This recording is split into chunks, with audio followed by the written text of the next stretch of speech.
बल्कि मैथ्स की एक ऐसी गलती थी जिसने पूरी दुनिया को हैरान कर दिया।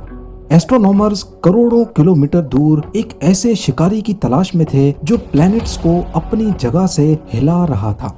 लेकिन जब वो निशाने पर पहुंचे तो वहां कोई ताकतवर शिकारी नहीं बल्कि एक नन्हा सा मुसाफिर मिला। आज हम जानेंगे कि प्लूटो की डिस्कवरी एस्ट्रोनॉमर्स की गलती कैसे बनी और आखिर हमने उसे प्लैनेट्स की कैटेगरी से धक्का देकर क्यों निकाल दिया। ज़ेम टीवी की वीडियोस में एक बार फिर से खुशामदीद। नाज़रीन, प्लूटो की कहानी इसकी डिस्कवरी से भी 150 साल पहले शुरू होती है, जब 1781 में हमारे सोलर सिस्टम का 7वां प्लैनेट यूरेनस डिस्कवर हुआ। पर एस्ट्रोनॉमर्स को यूरेनस के ऑर्बिट में एक मसला नजर आया। उन्होंने यूरेनस के मास के जरिए कैलकुलेशंस की तो मालूम पड़ा कि वो अपने ऑर्बिट यानी अपने रास्ते पर उस तरह नहीं चल रहा था जिस तरह उसे न्यूटन के लॉ ऑफ ग्रेविटी के हिसाब से चलना चाहिए था। उस पॉइंट पर एक्सपर्ट्स ने समझा कि या तो न्यूटन का लॉ ऑफ ग्रेविटी गलत है या फिर यूरेनस के आगे कोई और प्लेनेट भी है जो उसे अपनी तरफ अट्रैक्ट करके उसे अपने रास्ते से डाइवर्ट कर रहा है।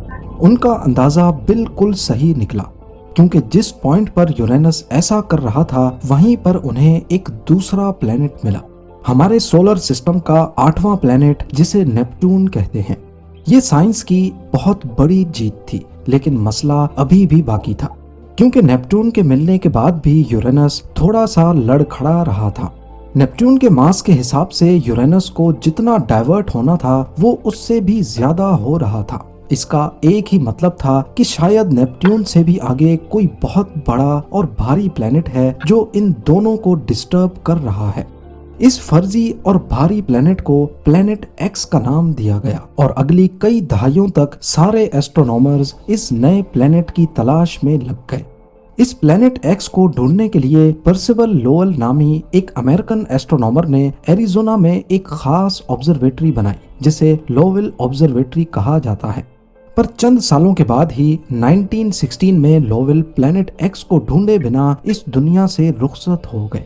उनकी मौत के 13 सालों बाद प्लेनेट एक्स को ढूंढने की जिम्मेदारी 23 साला क्लाइड टोम्बो को दी गई। उनका काम इंतहाई मुश्किल और थका देने वाला था। वो आसमान के उसी खास हिस्से की मुख्तलिफ दिनों में तस्वीरें खींचते और फिर उनको कंपेयर करते थे। अगर कोई चमकता हुआ सितारा अपनी जगह बदल रहा होता तो इसका मतलब था कि वो सितारा नहीं बल्कि कोई प्लेनेट है। 18 फरवरी 1930 को क्लाइड ने देखा कि एक छोटा सा डॉट जनवरी में ली गई 2 तस्वीरों में अपनी जगह बदल रहा था। मजीद तहकीक से कंफर्मेशन मिल गई कि ये वही प्लेनेट एक्स है जिसे दुनिया ढूंढ रही थी। इस प्लेनेट का नाम एक 11 साला ब्रिटिश लड़की ने सजेस्ट किया। उसका मानना था कि क्योंकि ये प्लेनेट बहुत दूर और अंधेरे में है इसलिए इसका नाम मुर्दों के रोमन देवता प्लूटो पर होना चाहिए। पर कौन जानता था कि आने वाले वक्त में प्लूटो का वजूद ही खतरे में पड़ने वाला है। जब 1930 में प्लूटो पहली बार नजर आया तो उस वक्त एस्ट्रोनॉमर्स के पास इतने ताकतवर टेलीस्कोप्स नहीं थे। तभी उन्होंने अज्यूम कर लिया कि ये बहुत बड़ा और भारी प्लेनेट होगा जो कि यूरेनस और नेपट्टून के ऑर्बिट्स को डिस्टर्ब कर रहा है। पर जैसे जैसे साल गुजरते गए और टेलीस्कोप्स बेहतर होते गए, प्लूटो का मास लोगों की नजरों में कम होता गया। 1930 में प्लूटो को अर्थ के बराबर तस्वर किया गया। 1948 में नई कैलकुलेशन से साबित हुआ कि शायद ये मार्स के बराबर है। पर प्लूटो की असलियत का सही से तब पता चला जब 1978 में प्लूटो का चांद कैरन डिस्कवर किया गया। यहाँ कुछ ऐसा हुआ जिसने एस्ट्रोनॉमर्स को चकरा कर रख दिया। फिजिक्स के मुताबिक अगर आपको किसी प्लेनेट के चांद का ऑर्बिट और उसकी स्पीड का पता हो तो आप उस प्लेनेट का बिल्कुल सही वजन निकाल सकते हैं। जब कैरन के ऑर्बिट और उसकी स्पीड का जायजा लेकर प्लूटो का मास निकाला गया तो सारे एस्ट्रोनॉमर्स दंग रह गए। प्लूटो इतना हल्का निकला कि वो किसी भी तरह यूरेनस या नेपट्टून के ऑर्बिट्स को डिस्टर्ब या डाइवर्ट नहीं कर सकता था। अब यहाँ पर एक नई बहस छिड़ गई कि अगर प्लूटो इतना ही छोटा है तो फिर यूरेनस और नेपट्टून के ऑर्बिट्स को कौन डिस्टर्ब कर रहा है। शायद ये बहस चलती ही रहती, लेकिन 1989 में पहला इंसानी प्रोब वॉयेजर 2 नेपट्टून के पास से गुजरा। वॉयेजर 2 की मदद से हमें पता चला कि असल में नेपट्यून का पुराना मास ही गलत था।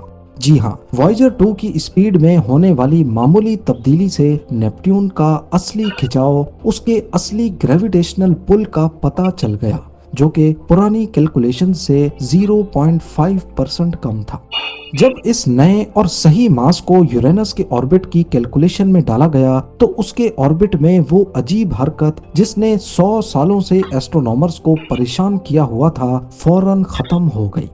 तो इसका मतलब ये हुआ कि प्लूटो की डिस्कवरी किसी इत्तेफाक से कम नहीं थी, या फिर यूं भी कहा जा सकता है कि प्लूटो की डिस्कवरी गलती से हो गई। 1989 से लेकर स्कूल की टेक्स्ट बुक्स में प्लूटो को सोलर सिस्टम का सबसे छोटा और ठंडा प्लेनेट पढ़ाया जाने लगा। आप में से अक्सर ने भी बचपन में प्लूटो को 9th प्लेनेट के तौर पर ही पढ़ा होगा, लेकिन फिर 2006 में कुछ ऐसा हुआ जिसने इस 9th प्लेनेट का वजूद ही खतरे में डाल दिया। 2005 में एक्सपर्ट्स ने नेपट्यून से भी आगे एक और बॉडी दरियाफ्त की जिसे एरिस का नाम दिया गया। एरिस का वजन प्लूटो से भी काफी ज्यादा था। यहाँ पर एस्ट्रोनॉमर्स के पास 2 ऑप्शंस बचे, या तो एरिस को 10th प्लेनेट मान लिया जाए और उस जैसी मजीद मिलने वाली सैकड़ों बॉडीज को भी प्लेनेट बनाया जाए, या फिर प्लेनेट की डेफिनेशन ही बदल दी जाए। अब क्योंकि टेक्नोलॉजी बहुत एडवांस्ड होती जा रही थी और प्लूटो या एरिस जैसे बहुत से प्लैनेट्स लगातार मिलते जा रहे थे, तभी उन्होंने प्लेनेट की डेफिनेशन ही बदल दी। 2006 में इंटरनेशनल एस्ट्रोनॉमिकल यूनियन ने प्लेनेट होने के लिए 3 शर्तें लाजमी करार दे दी। पहली शर्त थी कि प्लेनेट सूरज के गिर्द ऑर्बिट करता हो, जो कि प्लूटो कर रहा था।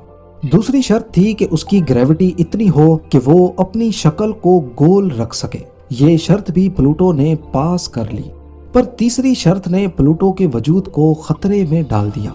वो शर्त ये थी कि प्लेनेट अपने ऑर्बिट की सबसे ताकतवर बॉडी हो और वो अपने रास्ते में आने वाले छोटे पत्थरों और कॉमेट्स को हटा चुका हो। प्लूटो सूरज के गिर्द ऑर्बिट तो करता है, लेकिन ये बहुत दूर काइपर बेल्ट नामी हिस्से का रिहायशी है। ये बेल्ट लातादाद छोटे छोटे बर्फीले पत्थरों और कॉमेट्स का घर भी है। किसी भी प्लेनेट का अपने रास्ते से एस्ट्रॉइड्स और कॉमेट्स साफ करने के लिए जरूरी है कि उसकी ग्रेविटी बहुत ज्यादा हो। ग्रेविटी ज्यादा होने के लिए मास का ज्यादा होना भी जरूरी है, लेकिन प्लूटो का टोटल वजन अर्थ के मुकाबले में सिर्फ 0.2% है। यही वजह है कि वो अपने ऑर्बिट के कॉमेट्स पर हुक्मरानी नहीं कर सकता। आसान अल्फाज में समझा जाए तो प्लूटो की ग्रेविटी इतनी ताकतवर नहीं है कि वो इन लाखों कॉमेट्स को या तो अपनी तरफ खींचकर खुद में एब्जॉर्ब कर सके या फिर उन्हें धक्का देकर ऑर्बिट से बाहर निकाल सके। यही वजह है कि 2006 में IAU ने प्लूटो को प्लैनेट्स की कैटेगरी से हटाकर ड्वार्फ प्लैनेट की कैटेगरी में डाल दिया। पर इसका मतलब ये नहीं है कि प्लूटो खत्म हो गया है, बल्कि अब वो अपनी नई कैटेगरी का किंग माना जाता है। काइपर बेल्ट, जिसे हमारे सोलर सिस्टम का जंक यार्ड भी कहा जाता है, प्लूटो उसमें हजारों लाखों कॉमेट्स के बीच चमक कर अपनी मौजूदगी का एहसास दिलाता है। वैसे तो ये हमारे चांद से भी छोटा है, पर प्लूटो के केस में साइज बिल्कुल मायने नहीं रखती। ये छोटा सा प्लूटो अपने अंदर इतने राज छुपाए बैठा था कि एस्ट्रोनॉमर्स सर पकड़कर बैठ गए। इन पोशीदा राजों से पर्दा उठाने का सारा क्रेडिट न्यू हॉराइजन्स नामी स्पेस क्राफ्ट को जाता है।